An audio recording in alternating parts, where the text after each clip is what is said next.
Magandang araw sa inyong lahat, my beloved brothers and sisters in Christ. Ako po si Sister Maria at alam kong marami sa inyo ang na-experience na ito. Umupo ka para magdasal, nagsimula kang mag-pray, tapos bigla antok na antok ka. Parang gusto mong matulog, bigat ng talukap ng mata, yon ka ng yon. At after ng prayer, bigla kang gising na gising ulit. O kaya naman, nasa church ka, nag-start na ang worship, nag-start na ang preaching. Tapos ikaw parang zombie, inaantok. Tapos paglabas ng church, gising na gising ka ulit, nakakain, naka-shopping, nakausap ng friends, at nag-wonder ka, bakit ganito? Bakit ba ako laging inaantok? Pag prayer time or church time, may problema ba sa akin? Kulang ba ako sa tulog? O may something deeper na nangyayari? Mga kapatid, ang topic na ito ay rarely discussed sa church. Pero ito ay very real spiritual issue na kailangan nating pag-usapan. Kasi ang sudden sleepiness during prayer ay hindi palaging physical, minsan spiritual warfare yan. Today, ay explain ko sa inyo ang biblical at spiritual reasons kung bakit kayo inaantok pag nanalangin at iti-teach ko kayo kung paano labanan ito.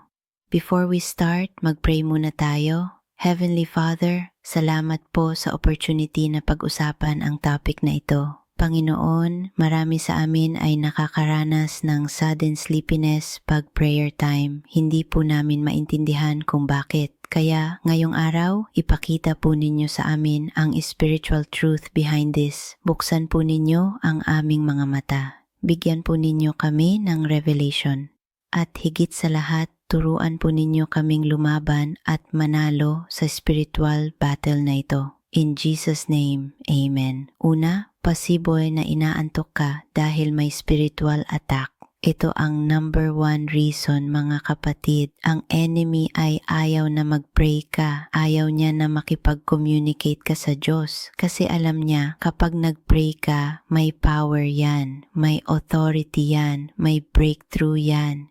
Kaya ano ginagawa niya? Pinapaantok ka. Kasi pag tulog ka, hindi ka makakapag-pray. Pag walang prayer, walang connection sa Diyos. Pag walang connection, walang power. Pag walang power, madali ka niyang talo. Tingnan natin ang story sa Garden of Gethsemane. Si Jesus ay nagpray bago ang crucifixion at ang disciples niya, ano ginagawa? Natutulog 3 beses, ginising sila ni Jesus. 3 beses, nakatulog ulit. At sinabi ni Jesus sa Matthew 26:41, manood kayo at manalangin upang kayo'y huwag pumasok sa tukso. Ang espiritu ay handang-handa, ngunit ang laman ay mahina. Ibig sabihin, ang spirit ninyo ay willing mag-pray, pero ang flesh ninyo, ang physical body ninyo ay resistant at ginagamit ng enemy ang weakness na yan para pigilan kayo. Pangalawa, possible na inaantok ka dahil physically tired ka talaga. Ito ay valid reason mga kapatid. Hindi lahat ay spiritual attack. Minsan, kulang ka lang talaga sa tulog.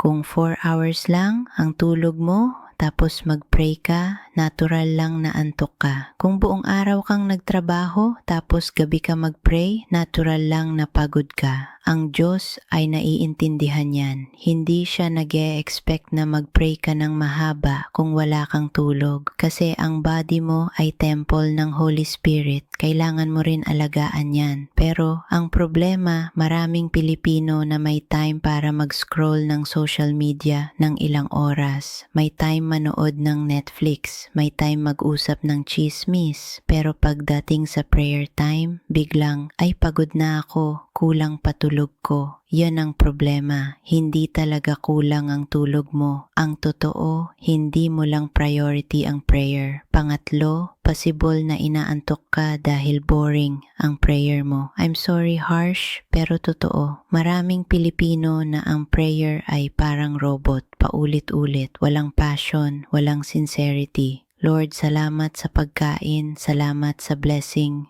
Ingatan mo kami. Amen. Tapos na, yun lang. Every single day, same prayer, same words, walang depth.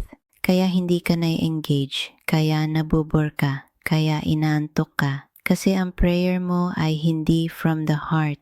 ritual lang, routine lang. Ang prayer ay dapat conversation with God, hindi monologue, hindi checklist. Kailangan may relationship, may intimacy, may genuine communication. Pang-apat, possible na inaantok ka dahil may unconfessed sin sa buhay mo. Ang guilt ay parang heavy blanket na nakapatong sa spirit mo. Parang burden na nag-weigh down sa'yo. Kapag may hidden sin, nahihirapan kang mag-face ng Diyos. Parang nahihiya ka, parang uncomfortable ka. Kaya ang response ng subconscious mo ay escape through sleep. Sinabi sa Psalm 32:3-4, "Nang ako'y tumahimik, nangatuyo ang aking mga buto sa pamamagitan ng aking pag-ungol buong araw.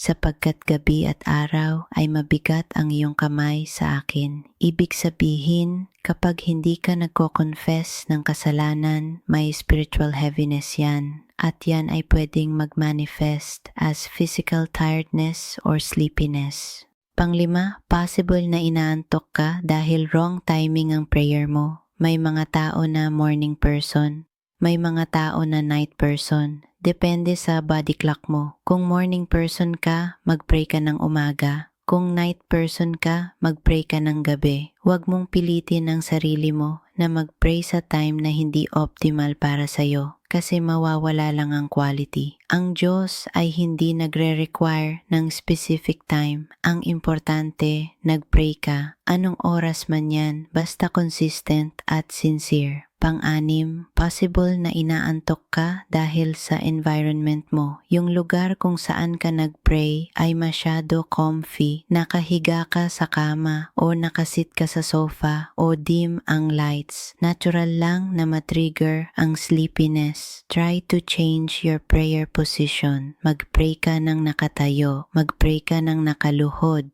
Mag-pray ka sa lugar na may light. Mag-pray ka sa lugar na hindi bedroom. Ang physical posture ay nag-a-affect sa spiritual alertness mo. Pang-pito, possible na inaantok ka dahil hindi ka spiritually mature pa, parang baby Christian ka pa. Yung mga bagong believers, normal lang na mahirapan sa prayer life kasi hindi pa developed ang spiritual muscles. Pero as you grow in faith, dadali yan. Pag tumatagal, mas magiging natural sa'yo ang mag-pray ng matagal without feeling sleepy. Kaya huwag ka ma-discourage kung beginner ka pa lang. Continue lang, improve yan over time. Pang-walo, possible na inaantok ka dahil walang spiritual hunger mo. Walang desperate need mo para sa Diyos. Comfortable ka sa buhay. Walang problem, walang crisis. Kaya relax ka lang. Pero kapag may big problem ka, guaranteed hindi ka inaantok pag nag-pray. Kapag desperado ka, gising na gising ka. Kapag may emergency, focused ka. Kaya minsan, ang inaantok ay sign na complacent ka na. Naging routine lang ang relationship mo sa Diyos. Walang passion, walang fire.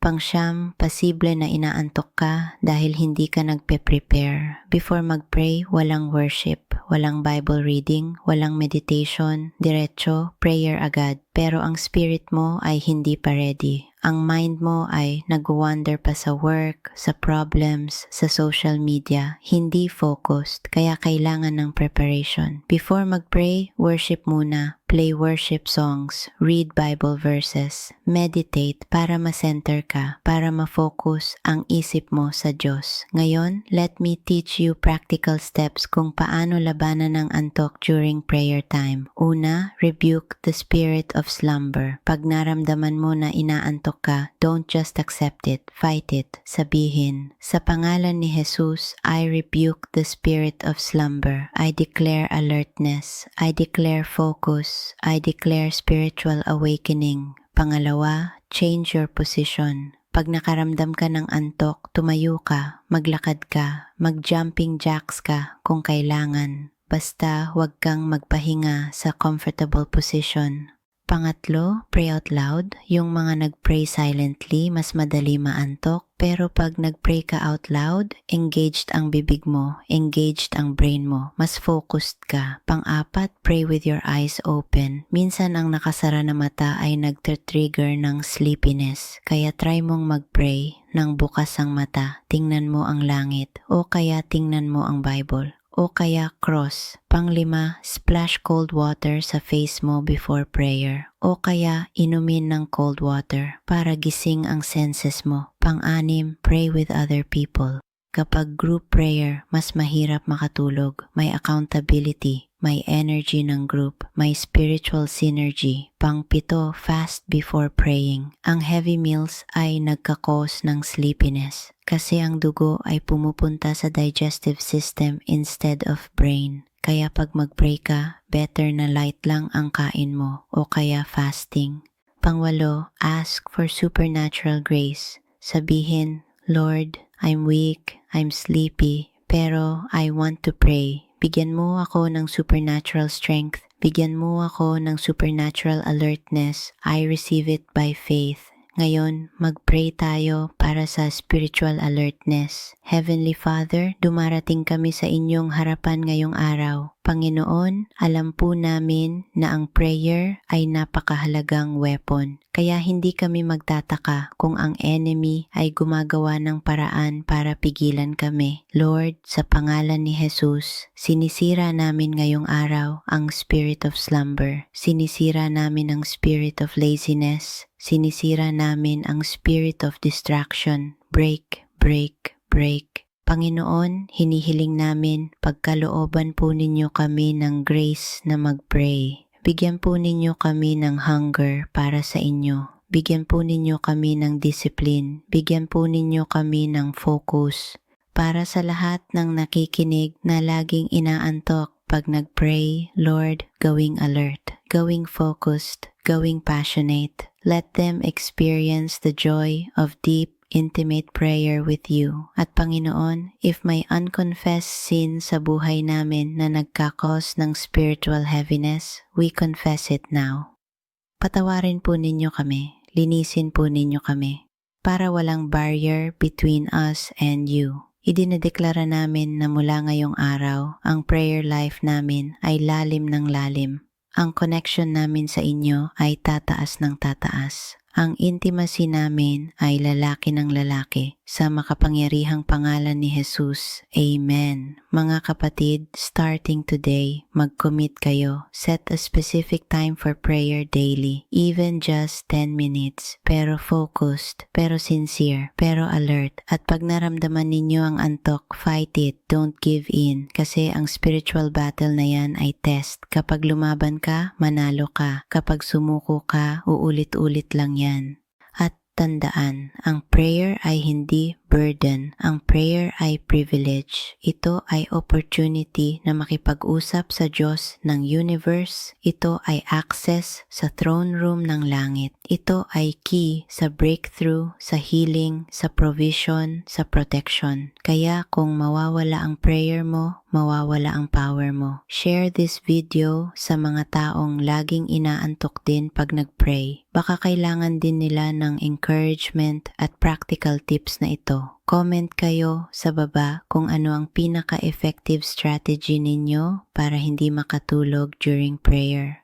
Let's help each other. Subscribe para sa more teachings about spiritual warfare, prayer life, at deepening your relationship with God. Always remember, mga kapatid, ang antok ay natatalo, ang spiritual attack ay natatalo. Through the name of Jesus, through the power of the Holy Spirit, lahat ay possible. Naway maging prayer warriors kayo. Naway maging mighty intercessors kayo. Naway makita ng Diyos ang faithfulness ninyo sa secret place ng prayer.